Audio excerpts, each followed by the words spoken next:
les vieilles chansons, les vieilles chansons qui tournent en rond.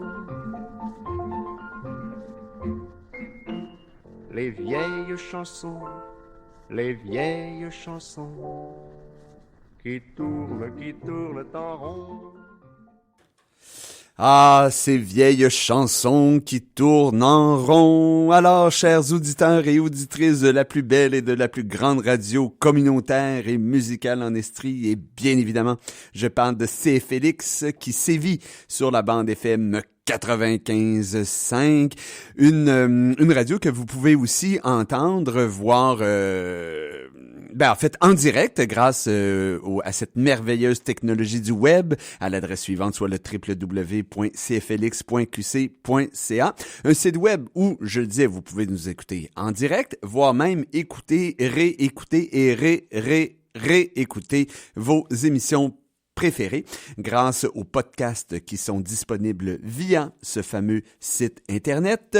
Pour celles et ceux qui ne m'ont pas reconnu, je vous rappelle que vous êtes à l'écoute de l'émission de chansons et de réflexions qui est animée par votre animateur préféré un mercredi sur deux entre midi et 13h, soit Étienne Alexis qui est boucher. J'ai le bonheur de diriger les deux organismes là, qui collaborent ensemble pour produire pour vous cette émission de réflexion et d'éducation populaire, soit la Société nationale de l'Estrie et Droit collectif Québec, dont la mission est de faire rayonner notre culture, notre histoire nationale, notre langue belle, mais surtout d'offrir aux citoyens, aux citoyennes un espace de débat sociopolitique, non partisan, autrement dit, d'offrir la possibilité pour les citoyens et les citoyennes de s'informer à propos des enjeux auxquels fait face la ville de Sherbrooke, la région de l'Estrie comme le Québec de manière générale,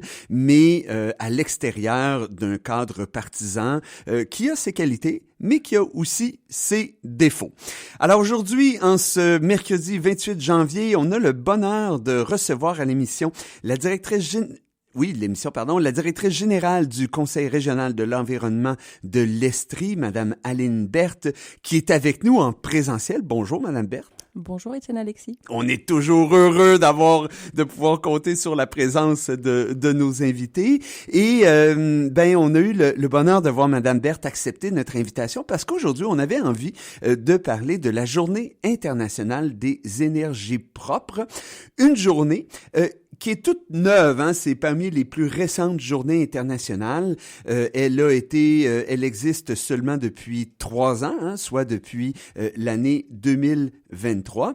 Et si l'Assemblée générale des Nations unies a décidé d'identifier le 26 janvier comme étant une journée devant être consacrée aux énergies propres, c'est parce que ce 26 janvier est également la date de création de l'Agence internationale pour les énergies renouvelables, c'est-à-dire dont l'acronyme est IRENA, I-R-E-N-A, une agence intergouvernementale mondiale créée en 2009 pour soutenir les pays dans leur transition énergétique, pour servir de plateforme de coopération internationale et pour fournir des données et des analyses sur les technologies, l'innovation, les politiques et les finances, de même que les investissements en matière d'énergie propre. Si on a cru que de recevoir Madame Berthe était une bonne idée, et c'est un pari très peu risqué, on peut le dire, c'est que, dans le fond, Madame Berthe a un CV des plus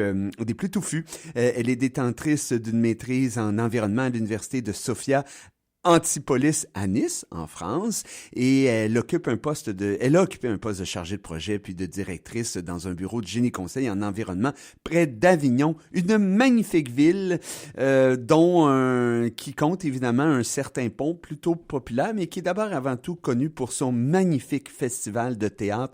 J'ai eu le bonheur d'assister quelques jours à ce festival international de théâtre. C'est quelque chose. Alors, Madame Berthe nous a fait le bonheur de choisir le Québec pour se bâtir une nouvelle vie depuis 2005, soit depuis maintenant 20 ans. Et dès son arrivée, elle s'est rapidement impliquée dans des associations environnementales telles que le Festival Écolo de Montréal et la Fondation Rivière. Elle a travaillé durant 18 ans en mobilité durable à la direction des centres de gestion des déplacements métropolitains et comme présidente de l'Association des conseils généraux. Centre de gestion des déplacements. OK, extraordinaire. Je suis absolument désolé. J'avais juste un acronyme, puis là, tu sais, je veux dire. Évidemment, très intéressée, très interpellée par les enjeux environnementaux et la mission des conseils régionaux de l'environnement. Elle fut d'abord administratrice, puis présidente du Conseil régional de l'environnement de Montréal. Et suite à son déménagement dans la magnifique MRC de Quaticook, elle s'implique activement dans la région en tant que directrice du CRE, et ce, depuis mars 2024. Alors, c'était l'introduction de cette émission qui s'annonce évidemment des plus intéressantes et question de vous laisser reprendre votre souffle. On va tout de suite aller à une pause musicale au cours de laquelle on aura le bonheur d'entendre la chanson intitulée « Le déni de l'évidence » du groupe Mes Aïeux. 10, 9, 8, 7, 6, 5.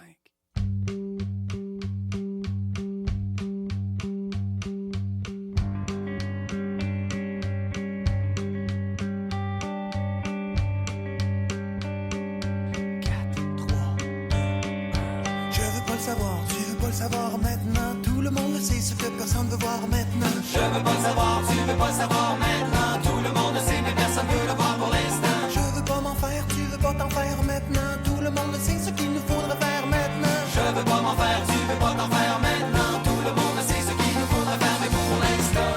On danse la danse du déni de l'évidence. On danse la danse du déni de l'état d'urgence.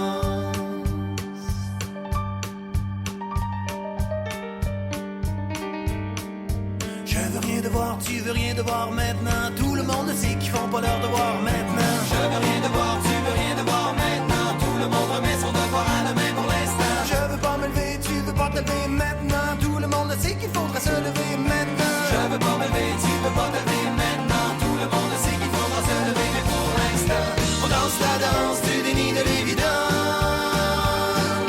On danse la danse du déni de l'état d'urgence. Pense quand tu danses à l'énergie que tu dépenses. Pense au temps que tu prends pendant que les aiguilles avancent.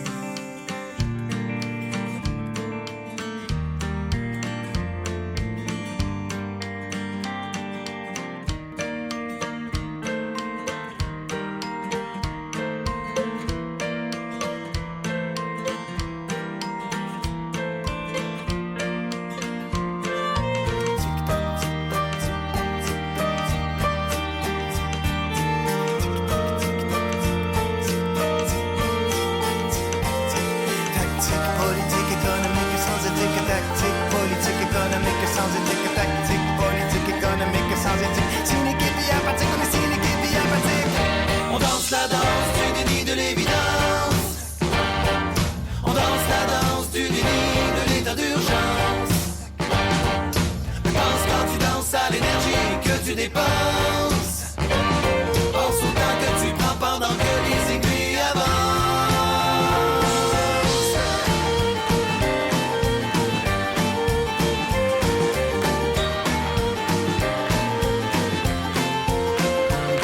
Et elle avance, la date d'échéance. Elle avance, la date d'échéance. Elle avance, elle avance. Ouais, elle avance, la date d'échéance. Elle avance, la date d'échéance, elle avance. Ouais, bonne chance.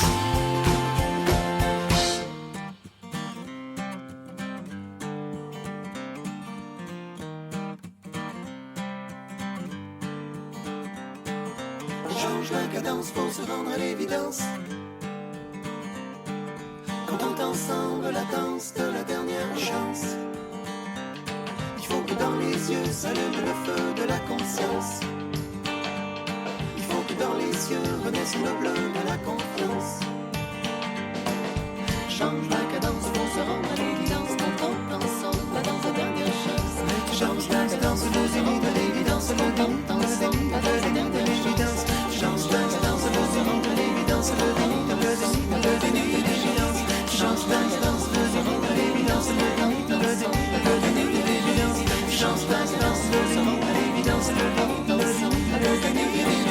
Change la cadence pour se rendre à l'évidence.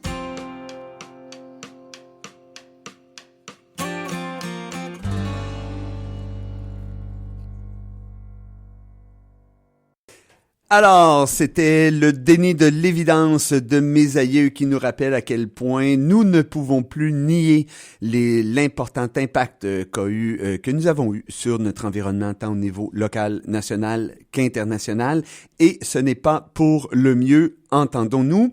Alors, Madame Berthe, d'abord, permettez-moi au nom de toute l'équipe, la Société nationale de l'Estrie, de la radio CIAX, de même que de Droit collectif Québec, de vous remercier chaleureusement pour avoir accepté notre humble invitation, alors qu'on avait envie, comme je disais en introduction, là, de parler de la Journée internationale des énergies propres. Et comme on a le bonheur d'être à un médium qui nous permet d'avoir des entrevues de fond sur qui durent pas 30 secondes, puis que vous n'êtes pas obligé de sortir votre propos en un clip de 10 secondes à peu près, ben si vous le permettez, on va tranquillement dresser la table pour cette entrevue. Puis ayant, je suis pas un grand je sais pas ce qu'on peut appeler un scientifique, mais j'aime quand même poser certaines affaires, dont des définitions, des concepts pour permettre aux auditeurs, aux auditrices de tranquillement cheminer vers un contenu un peu plus costaud, si je peux dire. On va commencer par le commencement. Votre organisation, le CRE, Conseil régional de l'environnement de l'Estrie, là, c'est quoi cette affaire-là? Ça existe depuis quand? Sa mission? Puis un peu, est-ce que vous accepteriez là, de nous parler de ses principales réalisations? Bref, on veut tout savoir. Ça mange quoi en hiver, un conseil régional Exactement. de l'environnement? Parce que là, ce serait utile là, vers les temps qui courent. Là. Mais nous sommes 17 conseils régionaux de l'environnement au Québec. Okay. Donc, dans chaque région, il y en a presque. Pas celle du Nord encore. On a un financement pour une partie de notre mission et administration. Donc, c'est le ministère de l'Environnement, de la lutte au changement climatique, de la faune et des parcs. Il faut prendre une grande inspiration. Il n'y a plus de développement durable? Il n'y a plus le développement durable dedans. Mais il faut suivre les actualités là, oui. Près parce que ça change quand même assez régulièrement. Mais c'est ça, le nom est fait en sorte qu'on comprend que c'est quand même le ministère de l'Environnement de base qui reste toujours. Et donc, c'est ça, il nous finance en partie pour notre mission. Sinon, on fait des projets.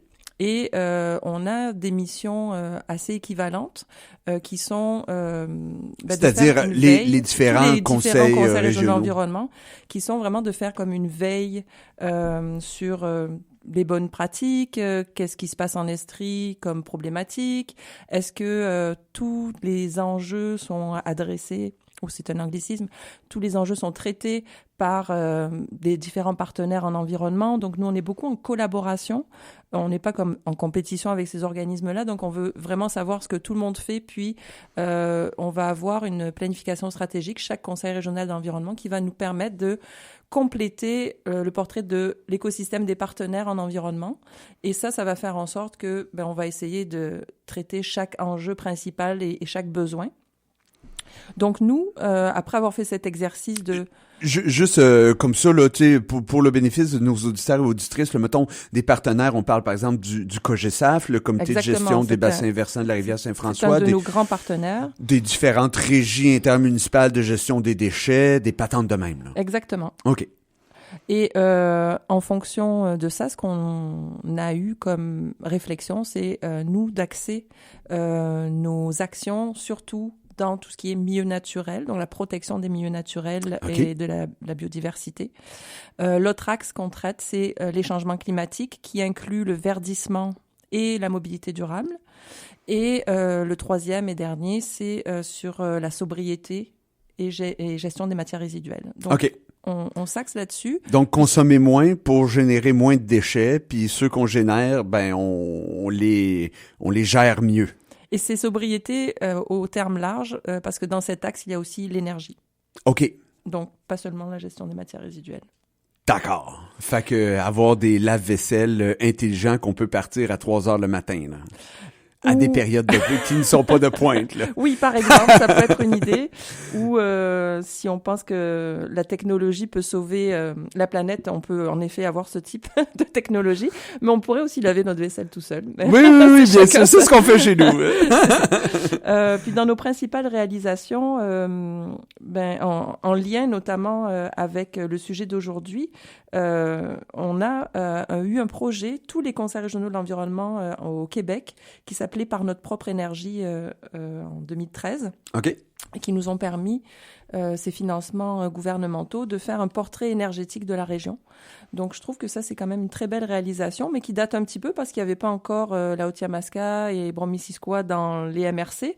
Donc, il aurait besoin peut-être d'être rafraîchi vu les différentes modifications qu'il y a eu physiquement, mais aussi dans le contexte actuel qui est complètement modifié. Ben, donc, dans tous les cas, une stratégie qui date de 12 ans, elle pouvait être excellente à ce moment-là, Exactement. mais nécessairement, les données ont changé. Exactement. Mais elle est encore bonne. Oui, ah non, c'est clair. Faut jamais penser que tout ce qui nous a précédé n'est plus d'actualité. Là, souvent, l'homme et la femme ont eu cette tendance là, à croire qu'il était la meilleure invention depuis le pain tranché, puis toujours à être à la fin de l'histoire. Là. Quand Gutenberg a inventé l'imprimerie, là, c'était comme c'était le bout du bout. Là, puis bon, finalement aujourd'hui, disons qu'on a évolué un peu, si on peut dire. C'est une très belle entrée en matière. Merci beaucoup. Je sais pas, là, vous avez parlé des milieux culturels. Étant maire de Stoke, évidemment, ça m'a tout de suite fait penser au magnifique projet d'acquisition du camp Sainte-Pat. Là, je sais pas si vous avez vu passer ça dans l'actualité, mais la communauté de Stoke s'est mobilisée pour acheter un terrain là, de près de 200 hectares là, situé à la tête du lac de Stoke, qui est un lac très fragile, en collaboration notamment avec Nature Canton de l'Est, là, qui a acquis la majeure partie du terrain, qui permettra d'augmenter le niveau de protection de ce fragile mais magnifique plan d'eau. Donc, petit clin d'œil, Camp Sainte-Pat, là, vous irez voir ça, là, c'est vraiment un beau succès citoyen et institutionnel. Une grosse mobilisation citoyenne. Ah oui, non, vraiment quelque chose d'intéressant. Là. Bravo. Maintenant que les foules en délire qui nous écoutent connaissent un peu mieux l'organisation que vous dirigez depuis maintenant un an et des poussières. Là, Oui, depuis mars 2024, j'étais en co-direction. Ouais. Et depuis le départ de Jacinthe Caron, je suis à la direction générale. Donc ça, c'était depuis cet été. Bon. Est-ce que vous, depuis, dans le fond, désormais, comme les gens connaissent un peu mieux votre organisation, est-ce que vous seriez en mesure de nous en dire davantage sur cette journée du 26 janvier? Tu sais, évidemment, on peut pas vraiment actuellement mesurer un éventuel effet qu'aurait eu cette journée-là, puisqu'elle est trop jeune, là, 3 ans, ce n'est pas une période de temps suffisante à mes yeux pour être à même de mesurer si une telle journée a eu un impact ou non. Mais quand même, est-ce que, selon vous, là, ce type de journée internationale ou mondiale, est-ce que c'est utile? Est-ce que c'est pertinent?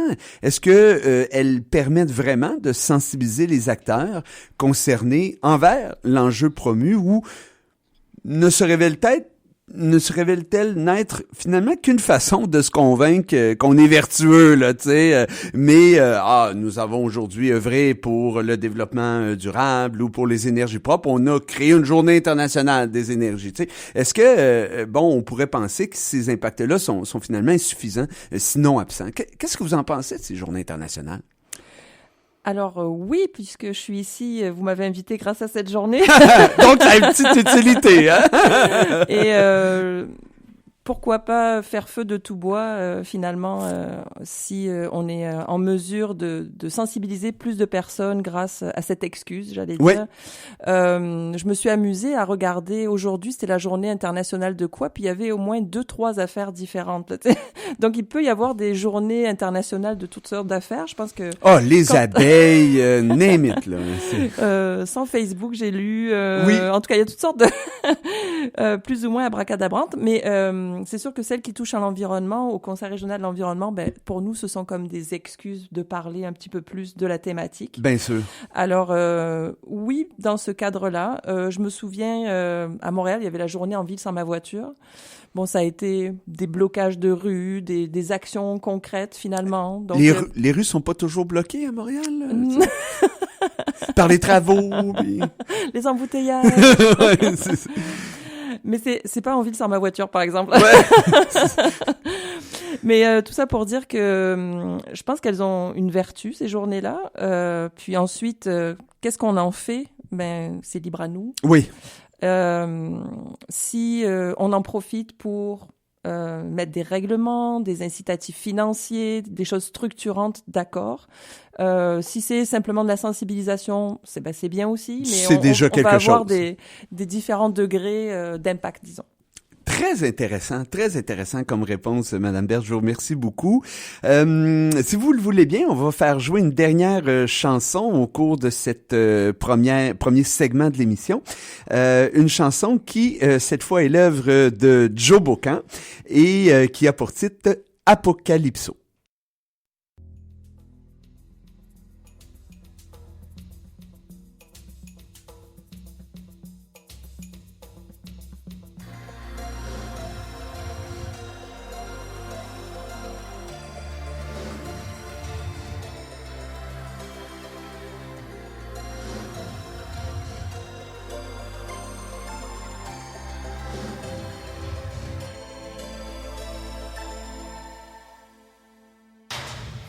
Les présidents sont réunis pour discuter de l'atmosphère.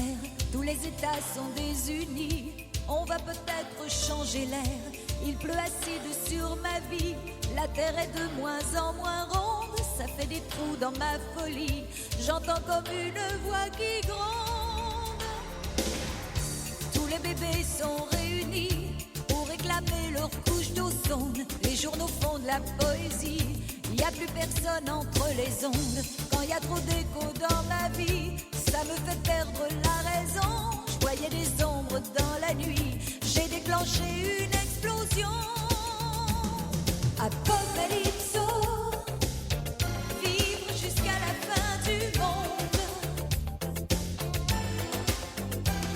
Apocalypso, pendant qu'on danse sur une bombe.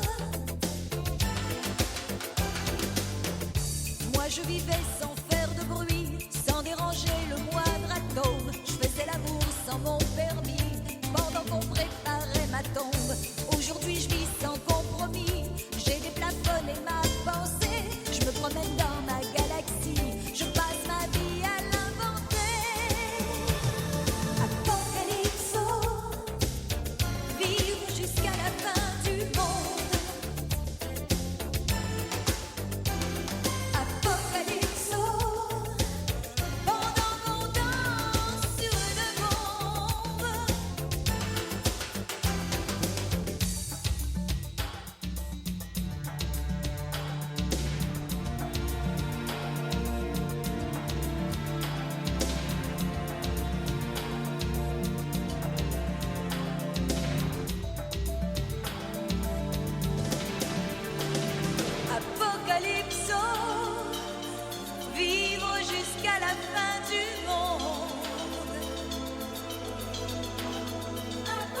Alors, c'était cette vétérante de la scène musicale québécoise, Joe Beaucamp, et sa chanson Apocalypso.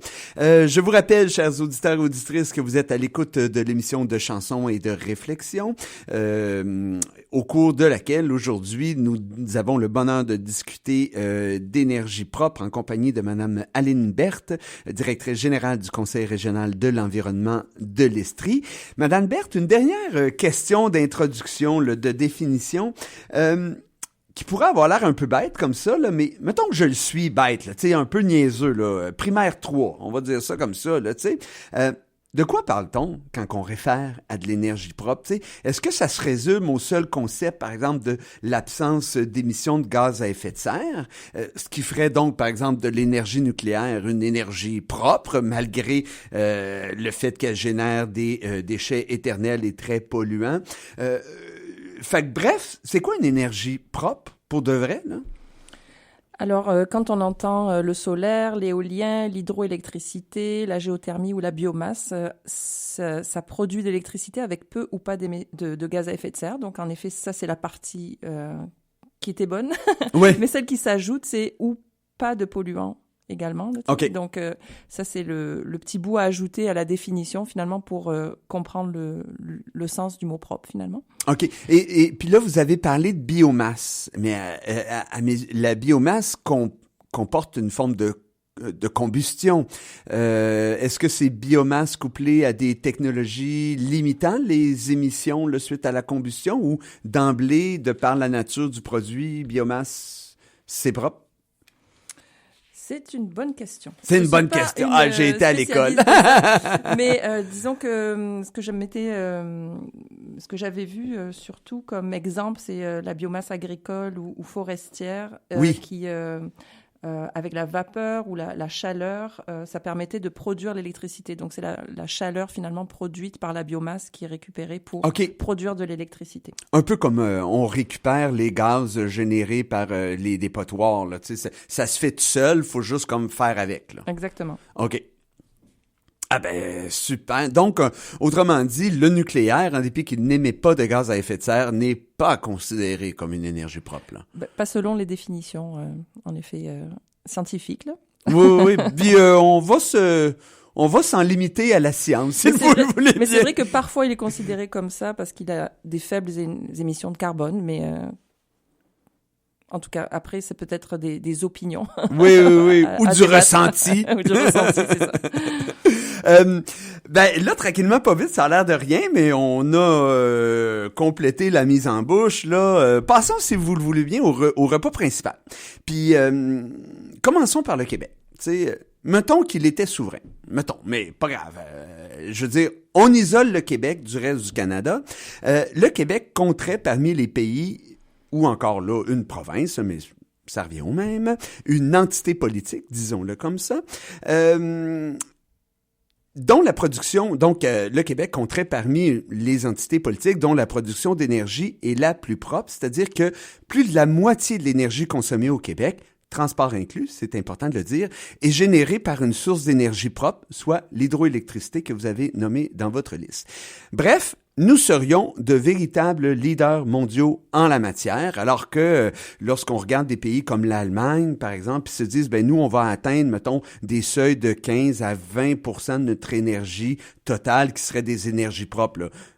Et on les trouve avancés, ces gens-là. Nous, on a déjà dépassé le cap du 50. Là. Après ça, on n'est pas plus intelligent que les autres, c'est qu'on bénéficie de ressources naturelles qui ont rendu possible cette réalité-là. Mais quand même, on l'a fait. Or, on entend souvent que dans un avenir rapproché, pour le Québec, ben, notre consommation d'électricité surpassera notre capacité à la produire. D'abord, selon ce que vous savez, selon vos informations, est-ce que c'est vrai? Et si c'est le cas, est-ce que c'est réaliste de chercher à s'électrifier davantage, par exemple, maintenir, voire accentuer la transition énergétique des transports? Alors, pour revenir sur le fait qu'on peut se péter les bretelles au Québec, là, en effet, l'hydroélectricité, c'est l'énergie propre. Puis, j'ai parlé de l'impact des gaz à effet de serre et on parlait des polluants, mais je pense qu'il faut quand même mentionner qu'au départ, on a quand même détruit de gros territoires autochtones. Tu sais, pour Absolument. des territoires de chasse, on a Absolument. divisé, on a aussi détruit des milieux naturels. Donc, on a beaucoup transformé ces secteurs-là. Donc, elle est propre maintenant, mais on pourrait dire que par le passé, elle a eu quand même beaucoup d'impact. Donc, en effet, de ne pas continuer à faire des barrages, vu les impacts, ça serait une bonne idée. Ce serait quand même une bonne idée. Quand j'étais à la Fondation Rivière, il était question de micro-centrales.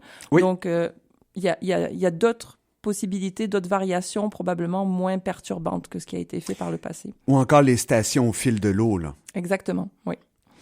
Donc ça, c'est maintenant que le mal est fait, profitons-en. Mais j'allais dire profitons-en, nous, dans le sens où c'est sûr qu'il y a des voisins qui sont intéressés à notre énergie propre, Oui. Et qui pourraient polluer plus que nous. Oui. Donc, par exemple, je sais qu'il y a des contrats qui ont été faits avec New York pour fournir New York sur plusieurs années et finalement nous rapporter de l'argent. Mais ce que ça fait, c'est que on a moins d'électricité pour nous. Donc, c'est sûr que si on continue à avoir des contrats comme ça, on pourrait manquer d'électricité, selon moi. Puis, si on continue à avoir notre train d'aller propre aux citoyens, mais c'est quand même beaucoup au niveau industriel que ça se passe, la forte consommation d'énergie. Donc, avec les fameux centres de données, de stockage exactement. déjeuner, Donc, tout ça. on aurait chaque région notre centre de données. Ça ferait vraiment beaucoup d'énergie à produire en plus, probablement. Oui. Donc, pour y répondre, il faudrait beaucoup plus d'énergie, c'est sûr. Et ce que j'aimerais ajouter, c'est peut-être la petite définition de la transition énergétique. C'est qu'il y a 3 parties et un ordre de priorisation à avoir. C'est que d'abord, il y a la sobriété énergétique. Ensuite, il y a l'efficacité énergétique et après, la conversion énergétique. Donc, au départ, ce qu'on veut faire, c'est réduire notre demande énergétique. Ensuite, si on la prend, on veut qu'elle soit efficacement utilisée. Oui. Et admettons qu'il faille vraiment l'utiliser, là, allons vers de la conversion vers des énergies propres. Tout à fait. Donc, je voulais juste faire ce petit rappel parce que pourquoi en avoir toujours plus? Parce que c'est beaucoup notre façon de penser, je pense, dans notre société. Comment on fait pour croître? Mais on n'est pas obligé non plus de toujours le voir de ce sens-là. Puis, je pense que vous nommiez l'électrification des transports. Oui, c'est ça. Est-ce que parce qu'il y a une volonté claire de la part des autorités québécoises là, de favoriser une électrification des transports. On l'a vu dans les politiques publiques, par exemple, de soutien à Lyon Électrique ou autre. Là, tu sais. Alors, est-ce que cette volonté d'électrifier les transports par rapport au fait que, vous l'avez dit, on consomme toujours plus, puis à un moment donné, puis là, on va en venir là aux différentes options, mais il y a quand même un plafond là, qui sera atteint en matière de production d'énergie propre, est-ce qu'on peut conjuguer les deux, tout simplement, tu sais?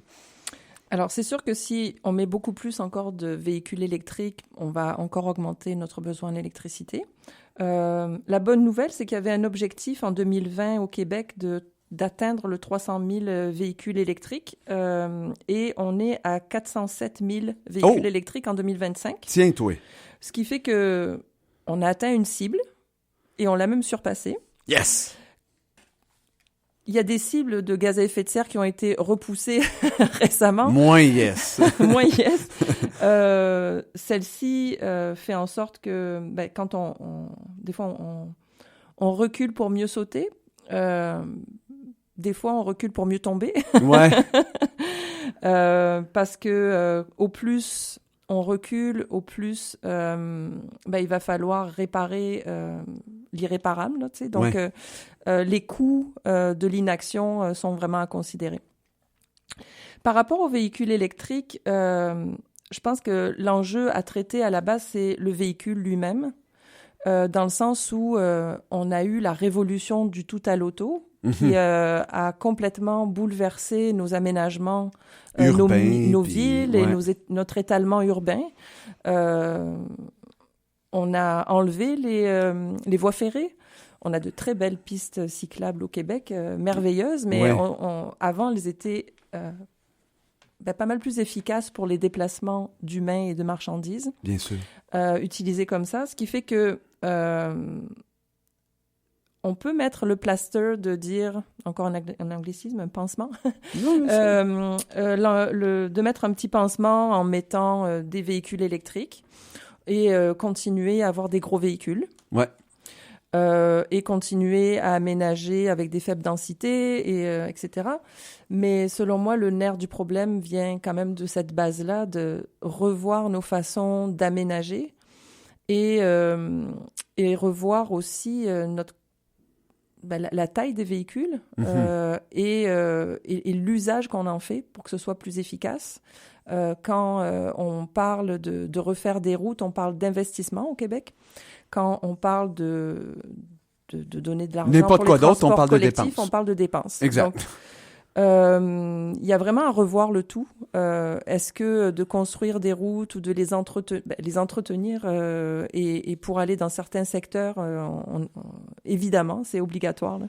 Il faut desservir, mais tu sais, maintenant qu'on sait l'erreur qu'on a faite par le passé, on pourrait peut-être penser différemment, puis de profiter des schémas d'aménagement, des plans d'urbanisme, de faire des plans de mobilité qui soient cohérents et qui permettent finalement de diminuer l'usage de l'auto. Oui. Une fois qu'on a diminué l'usage de l'auto, pourquoi pas prendre des autos électriques? Par le passé, les filières faisaient en sorte que l'analyse du cycle de vie de l'auto électrique était très dommageable. Donc, il fallait aller à tous les bouts du monde là, pour construire une auto électrique. Tout à fait. Au bout d'un moment, je pense qu'on doit arriver à quand même diminuer ce cycle de vie. Malgré tout, on augmente le poids des autos, qui détruit donc plus les routes. On pense peut-être moins à la sécurité routière aussi. Une très grosse auto électrique, finalement, elle est encore plus lourde qu'une grosse auto. Donc, regardons comment aller vers ces trois axes dont je parlais tantôt, là, notre sobriété, diminuer nos déplacements. Si on doit le faire, le faisons-nous efficacement. Et s'il faut le convertir, pourquoi pas l'électrique? Ça passe toujours trop vite le temps quand on est en bonne compagnie. On est un peu en retard sur la pause commerciale, mais c'est le bonheur de la radio communautaire. Alors, si vous le voulez bien, chers auditeurs et auditrices, on va se quitter quelques instants pour cette courte pause commerciale et on vous revient tout de suite après en compagnie de Mme Berthe, Aline de son prénom, directrice générale du Conseil régional de l'environnement de l'Estrie. Il est 12:38. Le 5 février prochain, les 5 à 7 de l'OSS présentent Écho d'Archet, une émigration musicale du quatuor Claudel Canimex. Accompagné du journaliste Pierre Gingras, le quatuor à cordes d'Hélène Marcil ravivera un projet multidisciplinaire où la musique rencontre le monde fascinant des oiseaux. Les 5 à 7 de l'OSS, des concerts intimes, des moments privilégiés sous forme d'apéro au Centre Québecor. Une présentation du groupe Canimex et du restaurant Wesley. Les productions Beluga s'associent au Café Baobab pour une série musicale intitulée Découverte, auteurs, compositeurs, interprètes en français. Du mois de janvier au printemps prochain, venez entendre et apprécier les formations suivantes. Le 24 janvier, Chaloup. Le 7 février, La Courbure du Bleu. Le 21 février, Bubu Boisclair. Le 7 mars, Régent Turbide. Et le 21 mars, le Charlie Cliff Trio. Au Café Baobab de la rue Dunant à Sherbrooke, au coût de 15 $.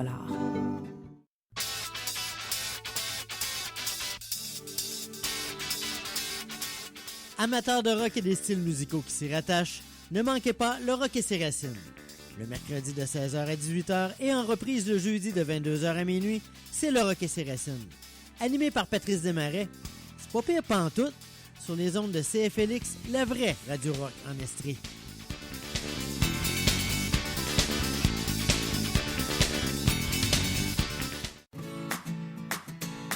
Une radio pas pire culturelle. CFLX 95.5 FM.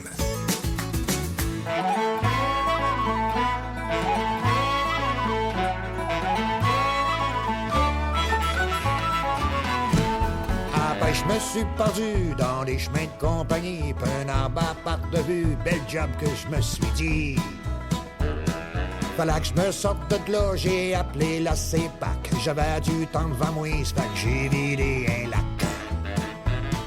Qu'est-ce que je vois l'Indien, pas de bonne humeur, pantoute, avec les oreilles dans le crin. Il me dit, tu détruis tout.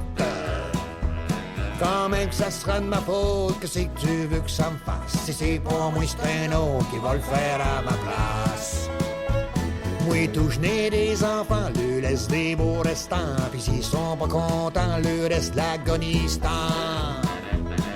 Pis toi, toujours vivant, dis-toi que c'est mieux que rien. Pis si t'es pas content, ton don d'où c'est que tu viens. J'pille, ben correct, ben correct. J'pille, j'sais plus quoi faire avec.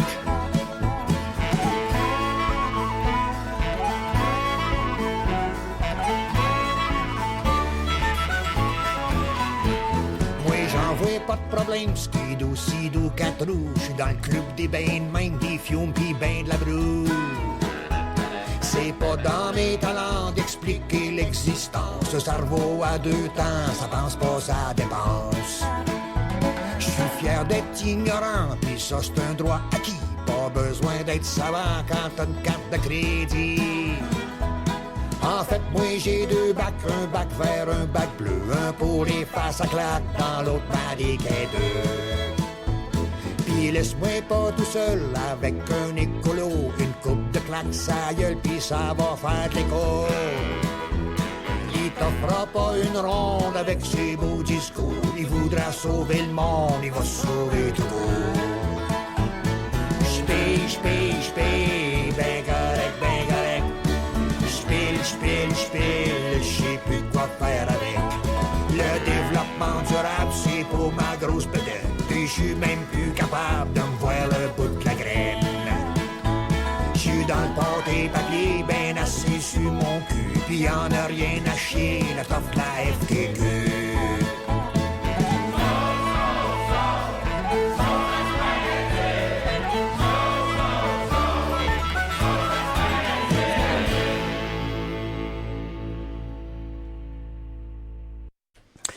Alors, vous êtes de retour à l'émission de chansons et de réflexion et vous aurez remarqué que tout de suite après la pause musicale qui soulignait la pause commerciale, pardon, qui soulignait la moitié de l'heure, je vous ai envoyé une petite chansonnette, soit l'œuvre de Richard Desjardins, un poète connu au Québec, qui le nom de la chanson était Développement durable.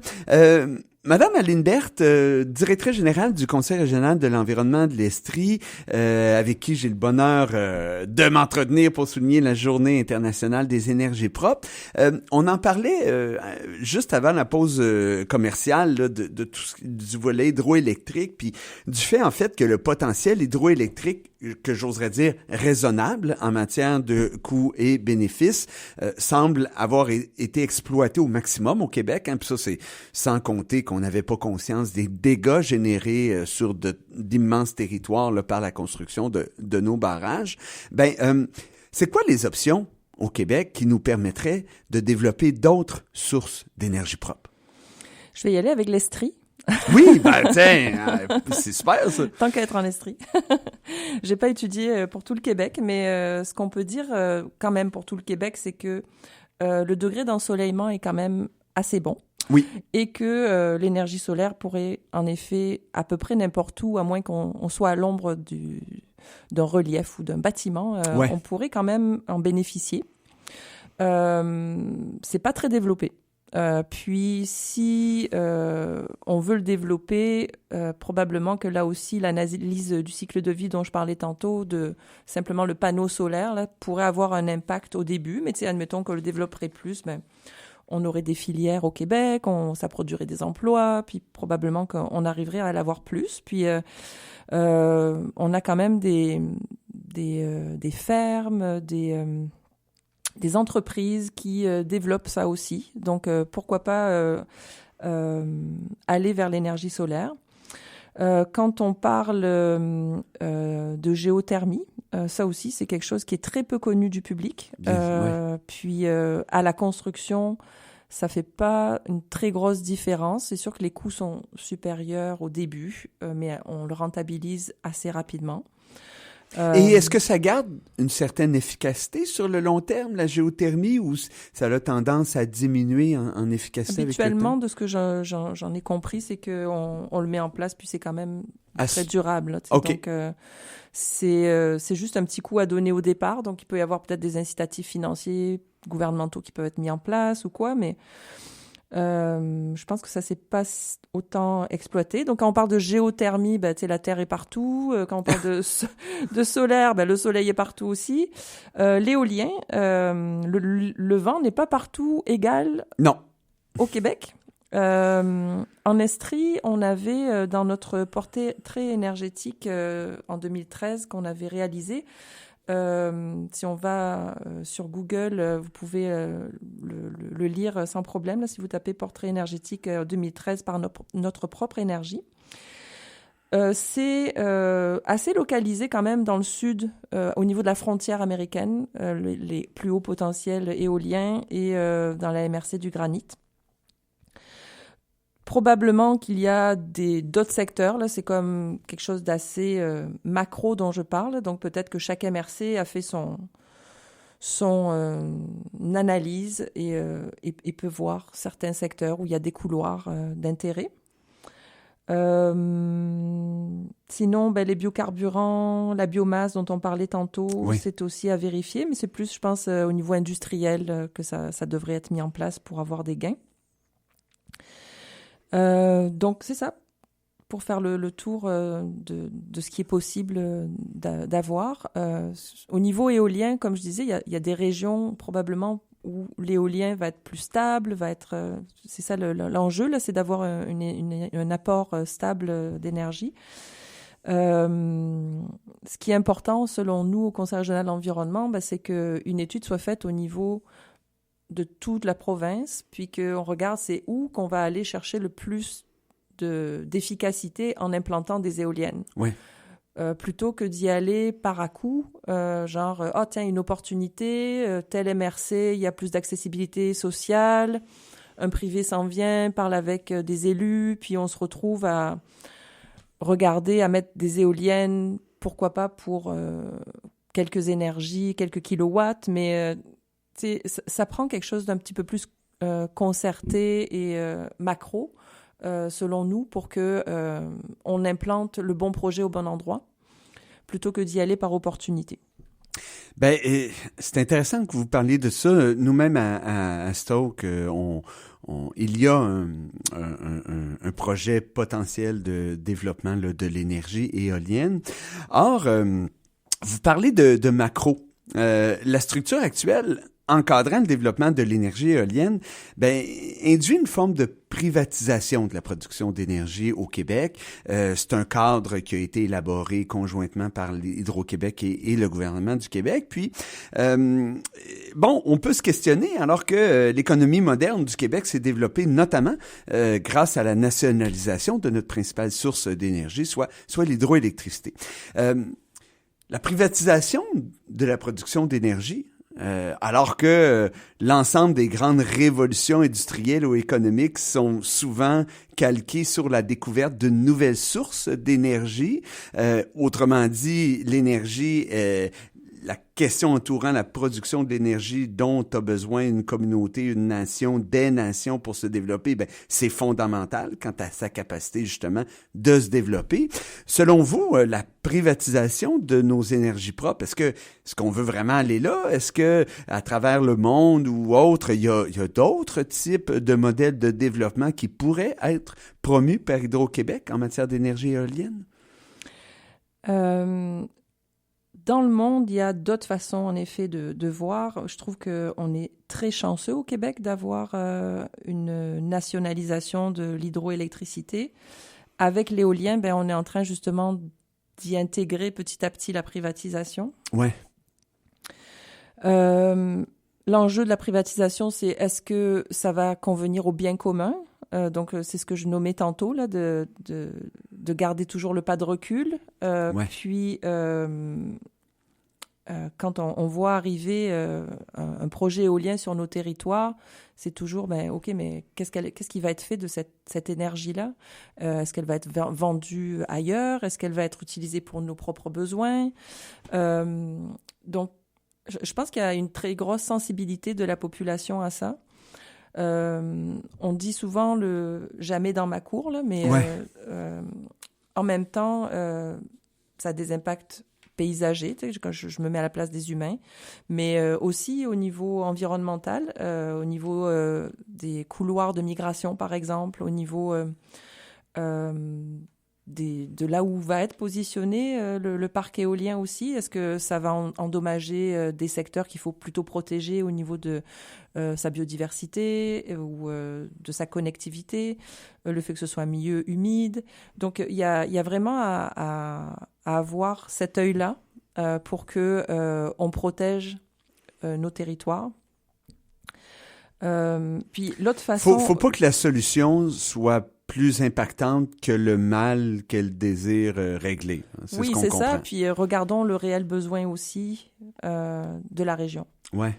Et l'autre point aussi, c'est la façon de faire qui est primordiale parce que les humains qui habitent ce territoire, là, en Estrie, on a beaucoup de secteurs agricoles qui se font de plus en plus courtisés, j'allais dire, par les éoliennes. Donc,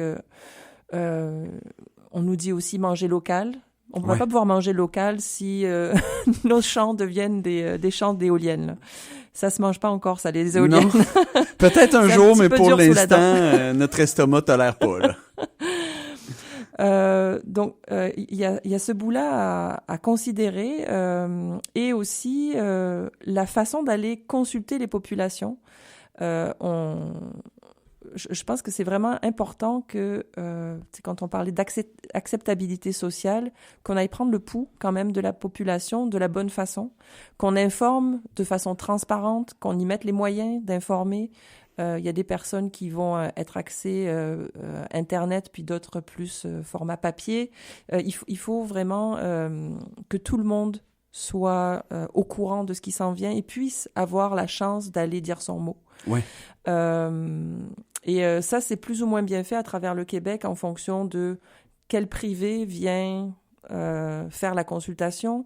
Donc, il y a comme une harmonisation à viser pour que les gens qui voient ça arriver sachent exactement les tenants et aboutissants de qu'est-ce que ces projets-là vont faire dans leur paysage, qu'est-ce que ça va leur apporter. Des fois, il y a des projets qui permettent des surplus d'énergie qui vont permettre de mettre peut-être des fonds environnementaux de côté dans les municipalités. Il y a des municipalités très avant-gardistes qui mettent des fonds environnementaux qui leur permettent après d'avoir des projets environnementaux. Donc, peut-être que ça pourrait être ça l'objectif, mais je pense que la population doit avoir la chance de se prononcer pour que ce soit fait avec transparence et pour le bien commun. Je vous remercie énormément. C'est très intéressant. Et là, ça passe vite. 12h53. Déjà, il nous reste seulement quelques minutes, Aline, puisque vous m'avez appelé Étienne Alexis, je me permets. Oui. Est-ce qu'on doit anticiper le développement ou plutôt craindre le développement de projets de production énergétique en Estrie? Quels conseils auriez-vous pour les Estriens, pour les Estriennes qui pourraient être déchirés entre la nécessité de produire davantage d'énergie propre, pas nécessairement pour consommer plus, mais pour consommer différemment, avoir moins besoin de faire appel à des énergies telles que l'essence, par exemple, là, pour les moteurs, etc. Et leur souci de préserver leur environnement et donc leur qualité de vie. Est-ce que, selon vous, il est possible de trouver un juste équilibre qui permettrait un développement de projets énergétiques propres, tout en respectant l'environnement et les communautés qui occupent le territoire?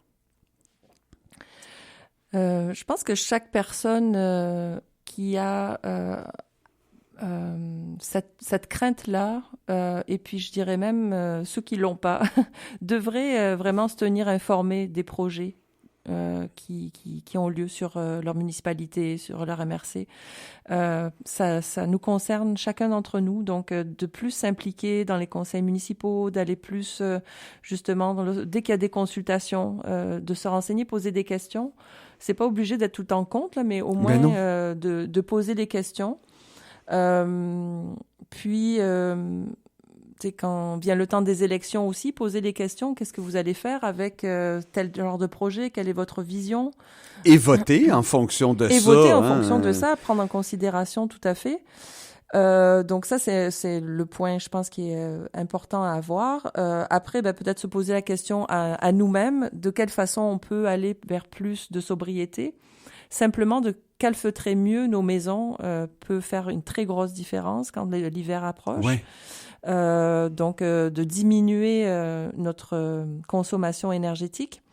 Aussi, quand vient le temps de se déplacer ou de déménager, de considérer où est-ce qu'on s'en va. Est-ce qu'on s'en va dans une municipalité qui va nous convenir à ce niveau-là? Est-ce que on va être situé proche de nos services de base principaux? Est-ce que c'est bien desservi en transport alternatif pour que même nos jeunes puissent se déplacer librement et qu'on ne fasse pas le taxi à tire-larigot? Je sais pas de quoi vous parlez, là. Taxi, parents, il n'y a pas de lien, me semble. Je m'autovise. Mais c'est ça, ce sont des questions finalement à se poser comme individu et quand vient le temps de faire ces changements, on a beaucoup de stress, je pense, comme dans notre société.